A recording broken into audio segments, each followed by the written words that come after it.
कथेचं नाव काळ रात्र होता होता. लेखक दी.बा. पाटील. बापू शेतीविषयक अभ्यासाची सहल करून गावी परत आले. आपल्या वाड्याच्या पायऱ्या चढताना त्यांनी सहलीतून आणलेलं बॅगांचं ओझं त्यांना पेलवत नव्हतं. सहलीतून 40 वर्ष शेतकऱ्यासमवेत त्यांनी पश्चिम महाराष्ट्राचा दौरा केला होता. त्या दौऱ्यात त्यांनी अनेक प्रगतशील शेतकऱ्यांच्या शेतांना, तिथल्या पिकांना, ऊस पट्ट्यातील लागवडीला आणि साखर कारखान्यांना भेटी दिलेल्या. सरकारी खर्चात हा दौरा झालेला. आमदार सुधाकर कामतेंनी त्यांचं नाव एक प्रगतशील शेतकरी म्हणून त्या दौऱ्यात घातलेलं. शिवाय या सहलीतून बापूंना पश्चिम महाराष्ट्रातील अनेक शहरं आणि प्रसिद्ध धार्मिक क्षेत्रांना, देवदेवळांना भेटी देण्याचा योग आला. जाईल तिथं बापूंनी काही ना काही खरेदी केलेलं. त्यामुळे बरोबरचं ओझंही वाढत गेलं. आतल्या सोप्यातून राजक्काबाईंनी बापूंना वाड्याच्या पायऱ्या चढून येताना पाहिलं.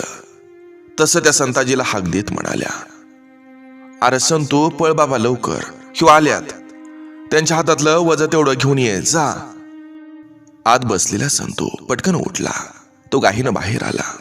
आपल्या बापूपर्यंत पोहोचला. त्यानं बापूंच्या हातातल्या 2 बॅगा अलगदपणे आपल्या हाती घेतल्या. रिकाम्या झालेल्या बापूंनी दम सोडला. संतूला म्हणाले, बरं झालं आलास रे, लई वजन आहे बघ, मला पेलतच नव्हतं. सावडीपासनं कसा तरी इथवर आलतो नव का. अहो बापू, निरोप तरी द्यायचा होता, असं संतू म्हणाला. राजक्काबाईंना आनंद झाला. बापूने डोक्यावरचा कोशा पेटा तो उतरून सोप्यातल्या खुंटीवर तसाच अडकवला.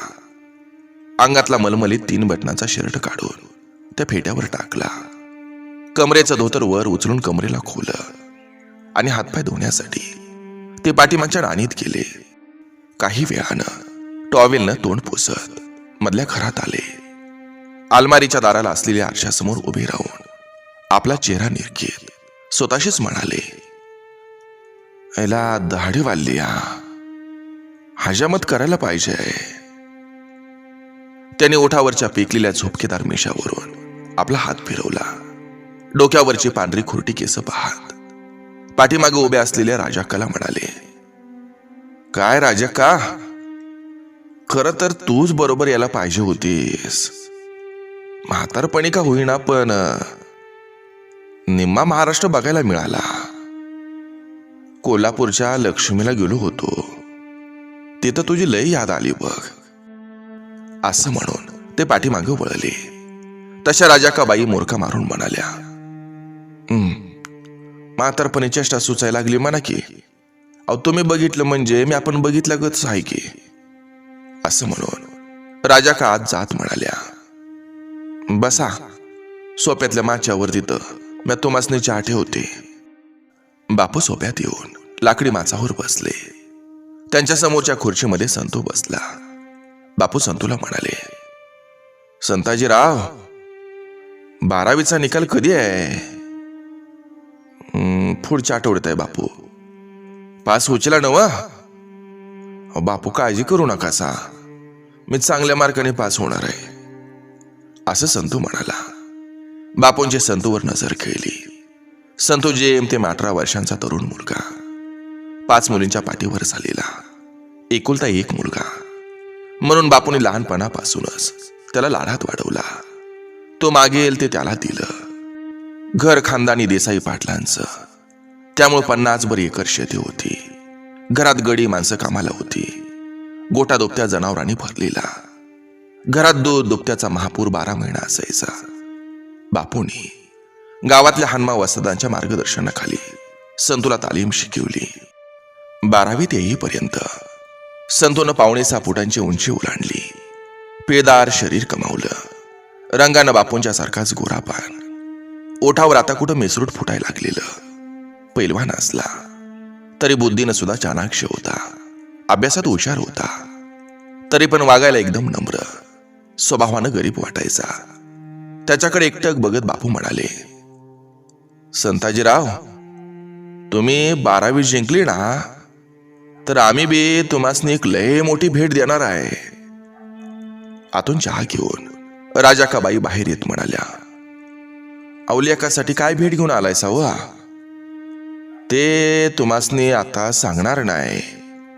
संतू 12वी पास झाला की सांगणार आहे. पुढचं पुढं बघितलं असतं.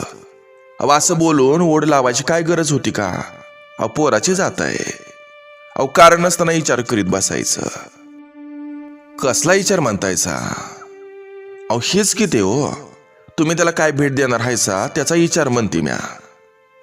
बापू हसून म्हणाले, तुम्ही लय उतावळे हायसा. तर सांगूनच टाकतो. बसा. माचावर बसा. राजाकाबाईने चहाची कबशी बापूंच्या हाती दिली. तिथंच माचाच्या एका कोपऱ्यावर त्या बसल्या. बापूने भुरकं मारत चहा संपवला. धोत्राच्या सोग्यानं तोंड पुसून म्हणाले, शाहू महाराजांचं नाव ऐकलंयस का? माहिती आहे. कोल्हापूरचंच नव्ह का ते? बरोबर. तर कोल्हापूरच्या महालक्ष्मीच्या दर्शनाला गेलो होतो. तिथनं शाहूंचा वाडा बघितला, खासबाग मैदान बघितलं, कुस्त्यांचं कैक आखाड बघितलं, मोतीबाग तालीम आणि रंकाळा तलाव बी बघितला. पण मोतीबाग तालीम मात्र आमच्या काळजात रुतून बसली. आणि मग तिथं गेल्यावर मला आपला संतू आठवला. मनाला म्हणालो, संतू 12वी पास झाला की त्याला कोल्हापूरला त्याच तालमीत ठेवायचा आणि तिथल्याच एखाद्या कॉलेजात त्याचं नाव घालायचं. येताना ही गोष्ट मनात पक्की करून आलोया. आणि संतूला जी भेट देणार आहे ना, ते दुसरी तिसरी कोणतीच नाही, तर संतूला पुढच्या शिक्षणासाठी कोल्हापुरात ठेवून एक नामांकित पैलवान बनवायचं आहे. लय इच्छा आहे. ही भेटीची गोष्ट ऐकून राजाकाबाई म्हणाल्या, डोसक्यात काय खूळ घेऊन आलायचं म्हणायचं तुम्ही? आपला वाडा खानदानी आहे, 50 एकर जमीन आहे. आता तर तुम्ही बँकेचं कर्ज काढून निमी जमीन बागायत केली. 5 लेकी 5 दिशांनी नांदाया गेल्यात. घरात एकुलता एक लेक आहे आणि त्याला बी परमुलकात काय म्हणून पाठवायचं व? आता पुढे शाळा बी नको आणि तालीम बी नको. आणि आता तुम्ही बी थकलायसा. संतू बघील की आपली शेती माती सगळं. आणि 2 वर्षानं त्याचं 4 हात केलं म्हणजे घरात गोकुळ बी नांदल. असला काहीतरी तुम्ही विचार करा. उग काहीतरीच. राजाकाबाईचं हे ऐकून घेऊन बापू संतूला म्हणाले, ए संतू, आई अडाणी आहे. तुझा काय विचार आहे सांग. इथं शिकण्यापेक्षा कोल्हापुरात चांगलं शिकशील आणि मोकळ्या येळ तालीम बी होईल. संतू विचार करून म्हणाला, बापू माझं काय नाही. उलट मला कोल्हापुरात शिकायला आवडेल. संतूनं होकार दिला. तसे बापू समाधानी झाले. त्याची आई मात्र चिडली. तो रागानं म्हणाला, होय, उंड हिंडायला मिळेल म्हणून त्याला कोल्हापूरला जायचं आहे. मला हे काय पसंत नाही. काय करायचं हे तुम्ही बाप लेक ठरवा. असं म्हणून राजाकाबाई फणकाऱ्यानं उठल्या आणि आज स्वयंपाक घरात गेला. तसे बापू संतूला म्हणाले, संताजीराव, तयारी ठेवा. तिथली सगळी व्यवस्था आपलं आमदार साहेब करतील. त्यांच्या वळखीनं तिथं चांगली सोय होईल. संतूनं मान हलवली आणि उठून तो बाहेर गेला. संतूचा 12वीचा निकाल लागला. तो चांगल्या मार्गाने पास झाला. ठरल्याप्रमाणे बापूंनी आमदार कामतेनं गाठलं. पोरग्याला कोल्हापूरला शिकायला ठेवून तिथल्या मोतीबाग तालमी त्याचं नाव घालण्याचा बेत त्याने आमदारांना बोलून दाखवला. आमदारांनी कोल्हापूरला फोनाफोनी केली आणि तिथल्या एका आमदाराला मित्राला पत्र लिहिलं. लिहिलेलं पत्र बापूंना देऊन म्हणाले, हे पत्र घेऊन बिनधास्त जावा तुम्ही. तुमचं काम होईल. बापू पत्र घेऊन घरी आले. संतूला म्हणाले, पोरा, उद्याच निघूया. स्पेशल भाड्याची जीप गाडी सांगू आणि तुला लागणारं सामान घेऊन निघूया आपण. काय राहिलंच तर तिथं घेऊ. चालेल? राजाकाबाईंनी रडच मांडलं. बापूने त्यांना समजावलं. संतूचंही काहीच आईच्या मायेनं चढ झालं. तरी पण त्याच्या मनात शाळेपेक्षा मोठा नामांकित मल्ल बनण्याची ईर्ष्या होती. त्या ईर्ष्येनंच तो कोल्हापूरच्या तालमीत राहायला तयार झाला. दुसरा दिवस उजाडला. संतो बापूंच्या बरोबर जीपमधून मार्गस्थ झाला. दिवसभराचा प्रवास करून रात्री 9 वाजता त्यांची जीप कोल्हापुरात पोहोचली. बापूने एका लॉजचा आश्रय घेणं पसंत केलं. सकाळी 10 वाजता बापूने संतोसह आमदार तानाजीराव शिंदेंचं ऑफिस गाठलं. तिथल्या गर्दीतून वाट काढत ते आमदारापर्यंत पोहोचले. कामत्यांची चिठ्ठी त्यांच्या हाती दिली. ती वाचताच आमदार म्हणाले, वा वा, छान. कोल्हापूरच्या मातीत कुस्तीचं धडक गिरवण्यासाठी मराठवाड्यातून एक पैलवान येतोय, याचा मला आनंदच आहे. असं म्हणून त्याने संतोषची उभे राहून पाठ थोपटली. आपल्या सचिवाला म्हणाले, हे बघा सरदेसाई, यांची सगळी व्यवस्था बघा आणि या मुलग्याला राजाराम कॉलेजमध्ये प्रवेश मिळवून देऊन तिथलीच हॉस्टेलची खोली पण देण्याची व्यवस्था करा. जावा तुम्ही. संतोषच्या कामाला गती आली. त्याला कॉलेजमध्ये प्रवेश मिळाला. राहण्याची व्यवस्था झाली. 4 दिवस थांबून बापू परत निघाले.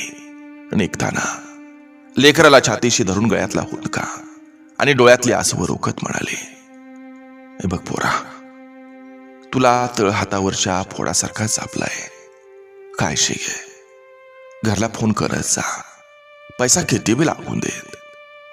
खाण्यापिण्याची आबाळ करू नकोस. बापूंचं पहाडी काळीच हे लावलं. त्यांच्या मिठीत तोही भावनावश होऊन हुंदकं देत होता. बापाच्या कर्तव्याला आणि मुलग्याच्या कर्तव्याला भावनांचं उमाळ फुटलं होतं. बापू गावाकडे परत फिरले. संतोषची शाळा आणि तालीम सुरू झाली. दिवसानुदिवस पुढे सरकत होते. काही महिने सरले.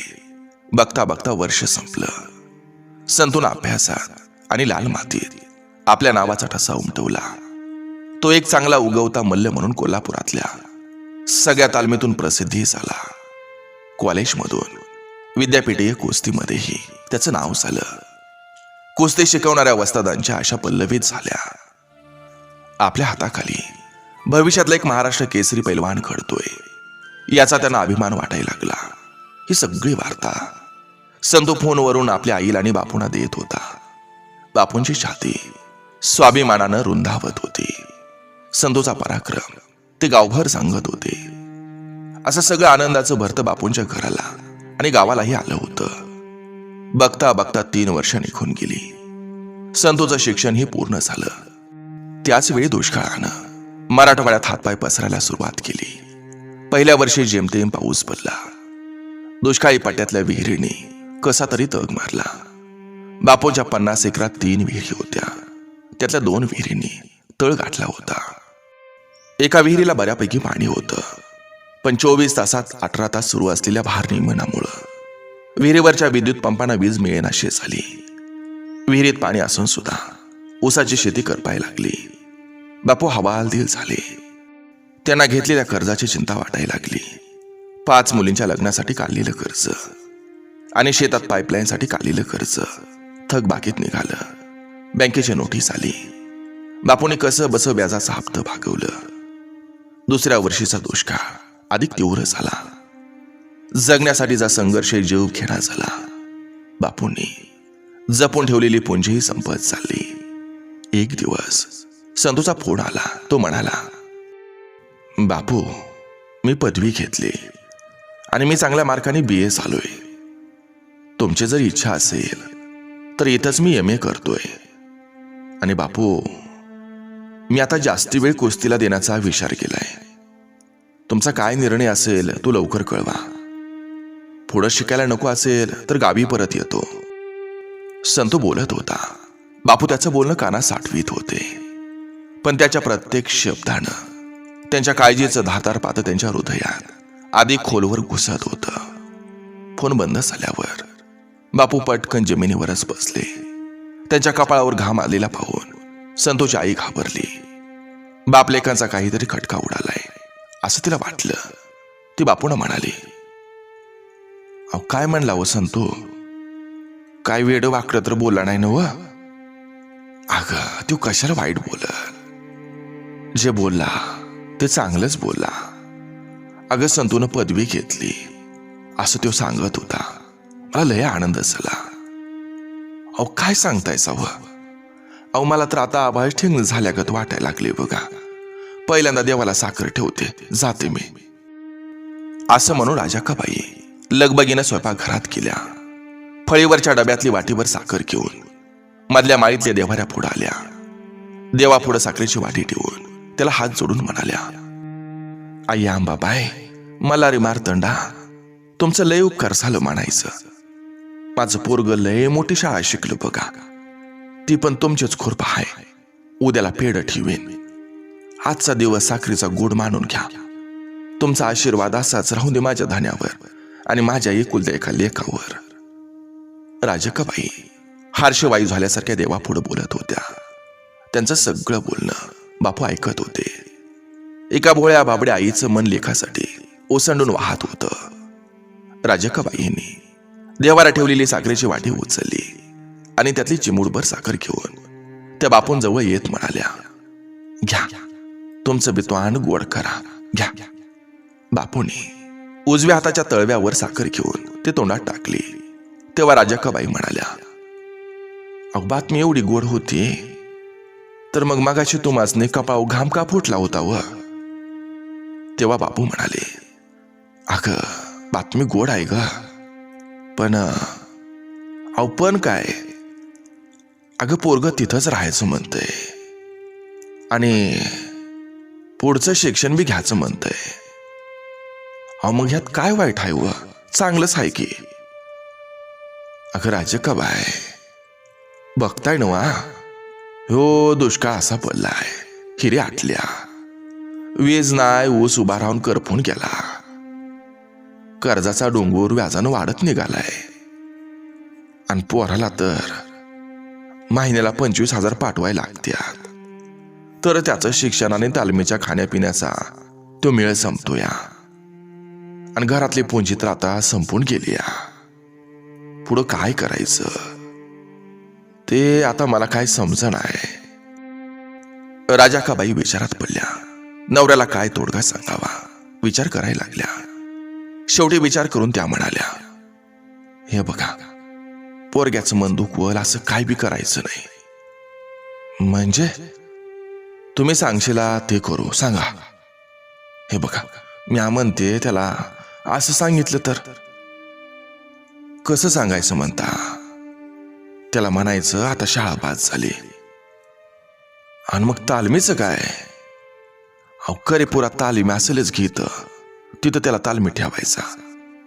ही राजाकाबाईंची योजना बापूंना पसंत पडली. ते म्हणाले, हा, असंच काहीतरी सांगून त्याची समजूत काढूया. दोघांच्या विचारानं निर्णय पक्का झाला. बापूने संतूला फोन लावला. त्याला म्हणाले, पोरा, महिनाभर गावाकडे आहे, हिथं आल्यावर पुढं काय करायचं ते ठरवूया. संतो थोडं आडं वेळ घेत घरी येतो म्हणाला. 8 दिवसातच संतो बॅग घेऊन विठ्ठलवाडीत हजर झाला. वाड्याच्या उंबरठ्यावरच आईनं त्याच्यावरून चटणी भाकरीचा तुकडा उतरून टाकला. लेकाला नजर लागू नये म्हणून चुलीची बोटावरून नेलेली काळी काजळी त्याच्या गालावर लावली. तेव्हा संतो म्हणाला, ए आई, अगं मी आता तुला लहानच वाटतोय का ग? अरे पोर आता किती बी मोठा झाला ना तरी आईसाठी लोक लहानच असतो ग, असं त्याची आई म्हणाली. 2 दिवसात संतू घरात आणि गावात रुळला आणि एके दिवशी त्याची आईच त्याला म्हणाली, हे पोरा संतू, अरे आपणासने शेती भाती आहे, एवढी मोठी जमीन आहे, जनावरांचा खटाला आहे, अरे त्यासने आता कोण सांभाळायचं? सांगतो आता, हे तर किती करतील, अरे त्यासने पण कोण तर मदतीला नको का? आणि मला बी आता सुनबाई पाहिजे बघ. आईचं बोलणं संतूच्या लक्षात आलं. तो कसा वीस झाला. आईला म्हणाला, ए आई, हे बघ, मला अजून तालीम करायची आहे. अरे पोरा लगीन करून बी तालीम करायला कोण नको म्हणतं या, म्हणून आता आधी लगीन करायचं. तिनं आपला निर्णय सरळ सरळ संतूवर लादलाच. त्याला बापूनेही दुसरा दिला. लग्न करायचा निर्णय पक्का झाला. बापू कामाला लागले. पावसाळ्याच्या तोंडावरच त्यांनी संतूच्या लग्नाची सुपारी फोडली. शामगावच्या सदाशिव पाटलांची मुलगी संतूला करायची ठरलं. यादी आणि साखरपुडा झाला. दुष्काळानं हैराण झालेल्या बापूंनी घाईघाईनं त्याचं लग्न उरकलं. नाही नाही म्हणत लग्नासाठी पुन्हा कर्ज काढून खर्च करावा लागला. हिरव्या चुड्यानं आणि हळदीच्या अंगानं बऱ्यापैकी सोन्याच्या दागिन्याने सजलेली उर्मिला लक्ष्मीच्या पावलाने मान्सूनच्या पावसाच्या झडी संगतीला घेऊनच संतूच्या वाड्यात आली. त्याची आई म्हणाली, पोरगे शुपाय गुण आहे बघा, पाऊस घेऊनच आली म्हणायचं. त्या वर्षी पाऊस बरा झाला. दुष्काळी पट्याला दिलासा मिळाला. बापू सुखावले. ते शेतीच्या कामाला लागले. आषाढाच्या पावसानं विहिरींना पाणी वाढलं. बापूंचं शिवार फुललं. कर्जफेडीची आशा निर्माण झाली. संतो संसारात रमला. तरी पण त्यानं तालीम आणि व्यायाम सुरूच ठेवला. सकाळी तास 2 तास करेपूर शहरातल्या नावाजलेल्या पवार आखाड्यात सरावासाठी जायचा. शहर त्याच्यापासून 3 किलोमीटर होतं. तिथपर्यंत तो सकाळी उजळायच्या आत रबरी बूट घालून पळत जायचा. असाच एके दिवशी तो कडाक्याच्या थंडीतून करेपूरला धावत निघाला होता. त्याच्या अंगात ट्रॅक सूट आणि पायात रनिंगचं बूट होतं. रस्त्यावर दाट धुकं पडल्यामुळं थंडी अधिक शरीर गोठवणारी जाणवत होती. उजाडत आलं. शहरही जवळ आलं होतं. शहराशेजारच्या रस्त्यावर एका बस थांब्यावर शाळेला जाणारी काही छोटी मुली त्या दोघी उभी होती. त्यांच्यासोबत त्यांचे पालकही त्यांना घालवण्यासाठी आलेलं. त्यांच्या वेशभूषेवरून ते इंग्रजी शाळेत शिकत असल्याचं संतूच्या लक्षात आलं. प्रत्येकाच्या अंगावर थंडीपासून बचाव करण्यासाठी लोकरीचे स्वेटर आणि हातापायात मोजे होते. प्रत्येकाच्या पायात पांढरं बूट होते. थांब्यावरचं हे सगळं दृश्य तो नजरेनं टिपत संतू धावत होता. तेवढ्यात इंग्रजी शाळेची बस आली. त्यांच्या समोर थांबली. संतू बसला वळसा घालून पुढे गेला. मनाशीच म्हणाला, ह्याला ही श्रीमंत घरातली लेकरं असली पाहिजेत, म्हणूनच महागड्या इंग्रजी शाळेत शिकतायत. पुढच्या टप्प्यावर समोरचं दृश्य पाहून त्याच्या पायांची गती कमी झाली. एका कचरा कुंडीजवळ एवढ्या सकाळी आणि इतक्या कडाक्याच्या थंडीमध्ये एक जीर्ण साडीतली, साडीसारखंच तिचं आयुष्यही फाटलेली 30-35 वर्षांची एक बाई त्या कचरा कुंडीत काहीतरी शोधत होती. तिनं खांद्याला अडकवलेल्या झोळीमध्ये काहीतरी गोळा करत होती. तर डाव्या काकेत 2 वर्षाचं चिमुकलं नुसत्या शर्टावरच तिला चिटकून बसलेलं. त्याच्या शर्टाची बटणंही तुटलेली. तो कधी काही धुतला असेल असा वाटावा. खाली ते नागडच होतं. तिच्या पाठीमागं एक 5 वर्षांची मुलगी फाटक्या फ्रॉकवरच तिच्या पाठीमागून फिरत होती. ते दृश्य बघून संतो ब्रेक लागल्यासारखा जागेवरच थांबला. त्याला प्रश्न पडला, या बाईला आणि तिच्या लेकरांना थंडी कशी सोसते? त्यानं पाठीमागं वळून पाहिलं. बस निघून गेलेली. बस थांबा रिकामा झालेला. तो त्या बाईच्या लेकीकडे पाहत स्वतःशीच म्हणाला, मगाशी बस थांब्यावर उभ्या असलेल्या मुलामुलींसारखंच या चिमुरडीचं वय, पण हिच्या नशिबी शाळेऐवजी नरकवास आला. उजाडल्यापासून दुर्गंधीशी नातं, हे सगळं यांना कसं सोचतंय? त्या बाईलाच आपल्या प्रश्नाचं उत्तर विचारावं असं त्याला वाटलं. तो 4 पावलं पुढे गेला. नाक जाळून टाकणारी दुर्गंधी त्याला असह्य झाली. त्यातूनही तो त्या बाईला म्हणाला, ओ ताई, अहो तुम्हाला आणि तुमच्या लेकरांना थंडी वाजत नाही का? त्यानं उच्चारलेल्या ताई या शब्दानं तिनं चमकून त्याच्याकडे पाहिलं आणि ती आपलं मन मोकळं करत म्हणाली, असं विचारणारा तुम्ही पहिलं वानगडी फाटलासा, काय करतासा? पोटातली आग थंडीला भिजावून टाकतीया आणि लेकरांचं मनशीला तर त्यांच्या जिंदगीचं जगणं म्या रोज असल्या कचरा शोधते. ते बी मजबुरीनं, त्यासनी बी हे मजबुरीचं जगणं कळतंय बाबा. ह्यापेक्षा काय सांगू? एकदा वाटतं खाऊन मरून जावावं, पण या पोटच्या गोळ्यासाठी जगावंच लागतं बाबा, आणि मरणाला बी परत पाठवावं लागतं. तिचा प्रत्येक शब्द संतोचा संवेदनशील मन चिरत गेला. तिचं सगळं बोलणं जसंच्या तसं त्यानं मनाच्या कोपऱ्यात साठवून ठेवलं आणि पुन्हा त्याच्या पावलांनी धावण्यासाठी गती घेतली. काळाच्या गतीबरोबरच संतोषचे संसार वेल फुलत गेली. 5 वर्षात त्याला 3 अपत्ये झाली. तिन्ही मुलीच झाल्या. आई म्हणाली, पोरग बापाच्या पावलावर पाऊल केलं. बापागतच मुलीचं पंचांग पूर्ण होणार. आईचं बोलणं ऐकून त्याच्या काळजात हस्स झालं. स्वतःला सावरत तो म्हणाला, ए आई, पंचांग कशाला पाहिजे ग? अगं मुलगी सुद्धा मुलगा इतकी श्रेष्ठ आहे आणि आता मला मुलगा नकोच आहे. मी बायकोचं ऑपरेशन करणार आहे. त्यानं त्याचा निर्णय आईला बोलून दाखवला. आई चिडली. त्याला म्हणाली, अरे पोरा वंशाला दिवा नको का र? हे बघ आई, मुली सुद्धा दिवाच आहेत. थोडी वादावादी झाली. बापू म्हणाले, हे बघ, त्याला पाहिजे तसं करू देईल. तुमचं शहाणपण जुन्या पिढीतलं आहे, त्यो नव्या पिढीतला आहे, त्यांना पटायचं नाही. असं म्हणून बापूने वाद थांबवला. एक दिवस बायकोला माहेरी पाठवून त्यानं तिची संतती नियमनाची शस्त्रक्रिया एका दवाखान्यात करून घेतली. बातमी त्याच्या घरात पोचली. आई नाकांत केला. म्हणाली, अरे एवढा मोठा वाडा आहे, एवढी मोठी शेती आहे, आणि आता या खानदानाला वंश नाही.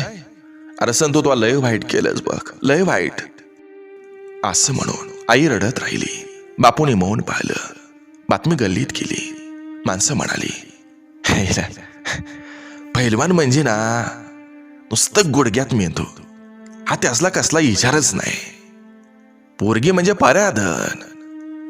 आता बापून कमावलेली इस्टेट 3 दिशाने जाणार. हा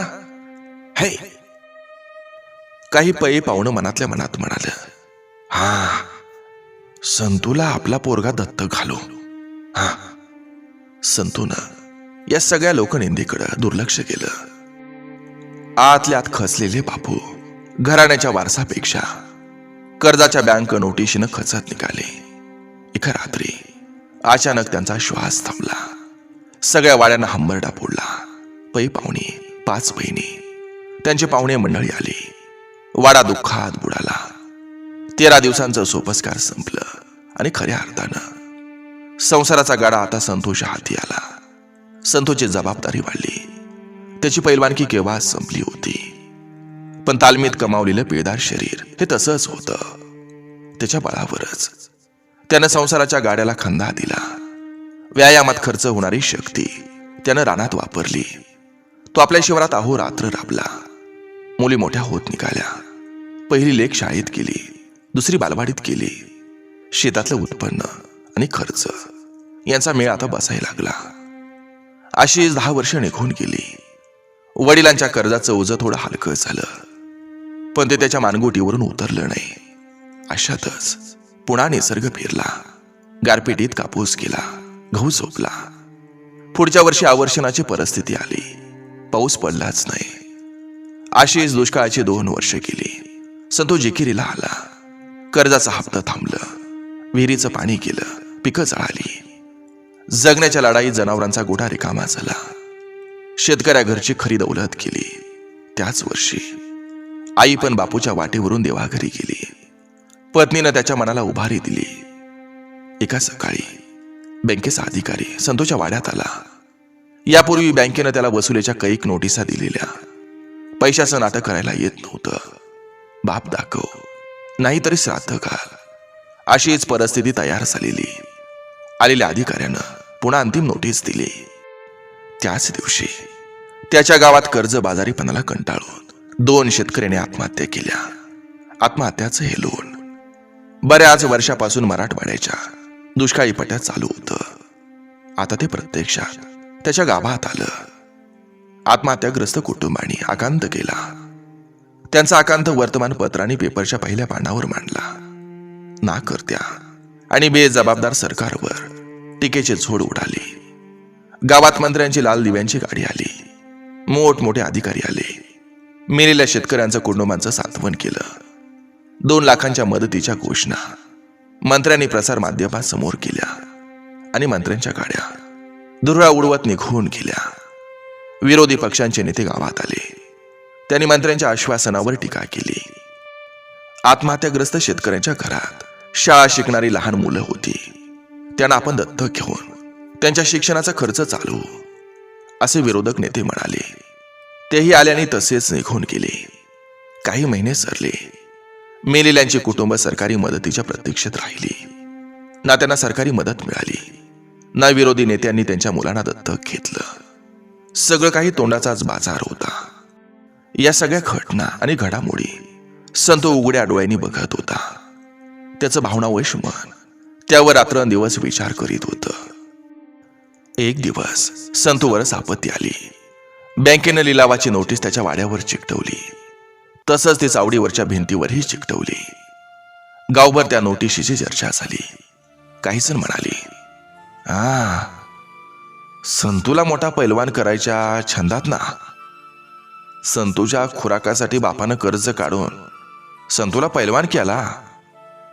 त्यानं नुसतं खाऊनच तालमीत झोपा काढल्या. ना त्याला पैलवानकी जमली ना शेती जमली. पैलवान गडी नुसता वाया गेला आणि बाप कर्जाच्या काळजीनं मिळाला. दुसरं काय? असं माणसं 10 तोंडानं बोलत होती. मित्रांच्याकडूनही गावातली चर्चा संतोषच्या कानावर येत होती. पण तू करणार तरी काय? नियतीपुढे संतो हातबल झाला. त्यामुळे त्याच्या मनात वारंवार आत्महत्येचा विचार यायला लागला. संसाराचे सगळे पाश आपण तोडून टाकलं पाहिजेत असं त्याला वाटायला लागलं. आत्महत्येच्या विचारानं त्याच्या मनात ठाण मांडलं. तो मनाशीच विचार करायला लागला.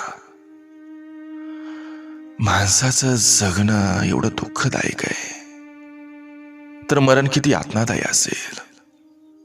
फास लावून मरावं म्हटलं तर ते आपल्या हातानंच करावं लागणार. आणि फास लागल्यानंतर गुदमरणाऱ्या जीवाची जाणीव होईल. अखंड यातनाने शरीर थडपडत राहील.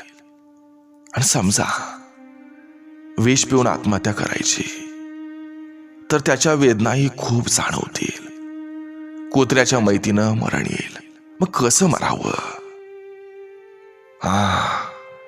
ते सुद्धा एका झटक्यात आलं पाहिजे. त्याची आता किंचितही जाणीव झाली नाही पाहिजे. असं मारावं असा विचार करत तो विहिरीच्या काठावरून उठला आणि त्याची नजर विहिरीच्या बाजूलाच असलेल्या विजेच्या खोक्यावर गेली. त्या खोक्याची दारं उघडीच होती. मीटर शेजारच्या फ्युजा त्याच्या नजरेत भरल्या. त्या पाहत तो म्हणाला, झटकन मारायची ही सोपी पद्धत आहे. या फ्युजात वायरी घालून ते आपल्या पायाला गुंडाळायच्या आणि कटावडू उचलायचा. झालं. एका क्षणात गेलेलं पण कळणार नाही. हे सगळं झालं, पण हे सगळं करायचं धाडस होईल का? आपण पैलवानगडी असून काय करायचं? स्वतःच्या हातानं मारायला नाही जमायचं असा विचार करत तो गावाच्या दिशेनं चालत राहिला. तो घरी आला तेव्हा दिवस मावून गेला होता. त्याची पत्नी उर्मिला चौकटीतच त्याची वाट पाहत उभी होती. संतोचा रंजीत झालेला चेहरा बघून ती त्याला म्हणाली, होय वा, तब्येत बरी नाही का? तोंड का पडलं यावं? बरे, शेतातल्या कामानं आळस आलाय असं म्हणत तो घरात आला. बरं, चहा ठेवते, हातपाय धुवून घ्या म्हणजे बरं वाटल असं ती म्हणाली. चहा पिताना संतूनं वारंवार बायकोच्या कपाळावर तिनं कोरलेल्या त्या कुंकवाच्या गोल चंद्राकडे बघितलं. त्याला कसनोसं झालं. आपण आत्महत्या केली तर हे कपाळ पांढरं होणार, उजाड होणार. या कपाळाचं वैरान वाळवंट होणार आणि कपाळासारखंच तिच्याही आयुष्याचं वाळवंट होणार असा विचार त्याच्या मनात चमकून गेला. त्याच वेळी उर्मिला म्हणाली, वय व धणी, आवास खुळ्यागत माझ्या कपाळाकडे काय बघताय सव? अव कपाळाचं कुकू जरा इसकटलं या. तो बावचाळला, काय नाही, काय नाही. ती अखंड रात्र त्याला खायला उठली. त्याची झोप उडाली. रात्रभर त्यानं आत्महत्येचाच विचार केला. पहाटे पहाटे त्याला कल्पना सुचली. मरणाचा सोपा उपाय सापडला. विजेच्या बाहेर नियमनाची वेळ त्याला आठवली. तेव्हा तो मनाशीच म्हणाला, होय, विजेच्या भार नियमनाची वेळ संपत आली. आपण मरणाची तयारी करायची. मोटारीच्या फ्युजात वायरी घालून ते आपल्या हातापायांना गुंडाळायच्या आणि वीज यायची वाट बघत थांबायचं. सगळं कसं एका क्षणात होईल. नाही आतना न धडपड, कळणार पण नाही. हा उपाय सोपा आहे. या प्रयोगाचा त्यानं निश्चय केला. दुसऱ्या दिवशी शेतावर येताना त्यानं गावातल्या दुकानातून 2 बारीक तारा खरेदी केला. दुपारी 12 ते 5 वाजेपर्यंत भार निमण होतं. 4:30 वाजताच त्यानं मोटारीच्या फ्युजा तारा घातल्या आणि ते आपल्या पायांना गुंडाळून जमिनीवर बसला. आता तो आपल्या मरणाची वाट पाहत होता. त्याच्या मनगटावरच्या घड्याळातला सेकंद काटा टक टक करीत होता. मिनिटानं मिनिट पुढं सरकत होतं. घड्याळाचा मिनिट काटा पुढं सरकेल तसं त्याचं मरण जवळ जवळ येत होतं. आता फक्त 10 मिनिटं उरली. त्याच्या मनात विचारांचं काहूर उठलं. जुन्या आठवणी जाग्या झाल्या. त्याला करेपूर शहरात थंडीच्या दिवसात भेटलेली ती भंगार गोळा करणारी बाई आठवली. कचरा कुंडीत कडाक्याच्या थंडीत अगदी सकाळी भंगार शोधणारी ती 2 लेकरांची माऊली त्याला म्हणाली होती, बाबा काय करावं? एकदा वाटतं ईक खाऊन मरून जावं, पण काय करणार? ह्या पोटच्या गोळ्यासाठी जगावंच लागतं. म्या मेले तर ही लेकरं कशी जगतील? म्हणून ह्या लेकरांसाठीच मरणालाही परत पाठवावं लागतं बाबा. या आठवणीनं तो बेचैन झाला. त्या बाईच्या जागी त्याला त्याची बायको उर्मिला दिसायला लागली. तिच्या कपाळावरचा तो गोल कुंकवाचा चंद्र दिसायला लागला. एका क्षणात तिच्या कपाळावरचा तो चंद्र गायब आणि तिचं कपाळ उजाड झालं. तो भानावर आला. त्याचं मन त्याला म्हणालं, संताजीराव, ती भंगारवाली माऊली बोलली ते लाख मोलाचं होतं. तुमच्यासारखीच तिनं आपल्या पायात प्रपंचाची बेडी अडकून घेतली होती, पण तिनं प्रपंचातून पळ काढला नव्हता. तर ती आपल्या लेकरांसाठी जगण्याचं बळ धरून कचरा कुंडीत लेकराचं जगणं शोधित होती. भंगारच्या मिळकतीवर जगत होती. केवढी जिद्द त्या बाईशी. ती तुमच्यासारखी नाउमेद न होता काळावर स्वार झाली होती. आणि तिच्यासारखीच तुमच्या पदरी पण 3 लेकरं आहेत. तुम्ही एका क्षणात जाशीला, पण तुमच्या लेकींचं काय होईल? तुम्ही तुमच्या बायकोचा विचार केला का? काय करेल ती बिचारी? ती तुमच्याच पायवाटेवरून स्वर्गात येईल की मुलींना जगवण्यासाठी बळ धरून त्या भंगारवाल्या बाईसारखीच परिस्थितीच्या कचरा कुंडीत आपल्या लेकींचं जगणं शोधेल? काय करेल? तो विचारातून खाडकन बाहेर आला. त्यानं मनगटावरच्या घड्याळात पाहिलं. त्याच्या मृत्यूची वेळ फक्त 3 मिनिटावर आली होती. त्याला दरदरून घाम फुटला. तो एका क्षणात उठला आणि त्यानं फ्युजात घातलेल्या तारा उपसल्या. त्याच्या छातीची वाढलेली धडधड सौम्य झाली. त्यानं मावतीच्या सूर्याकडे बघितलं. तो लांब वर असणाऱ्या पर्वतरांगावर उतरत चाललेला. त्याचा रंग त्याच्या बायकोच्या कपाळावरच्या कुंकवासारखा गडद होत निघालेला. त्या सूर्याला त्यानं हात सोडलं आणि म्हणाला, सूर्यदेवा, माझी चूक झाली. मी कायमचाच आस्थाला गेलो असतो आणि तुझं दर्शन बी झालं नसतं. असं म्हणून त्या मावतीच्या सूर्याकडून जगण्याची नवी ऊर्जा घेऊन त्यानं गावाच्या दिशेनं तोंड फिरवून पावलं उचललं आणि चालता चालता मनाशी म्हणाला, एक बाई जर कचरा कुंडीत आपलं जगणं शोधत असेल तर माझ्यासारख्या पैलवान कड्याला ह्या विशाल दुनियेत जगायचं काय अवघड आहे? नाही अवघड, नाही अवघड.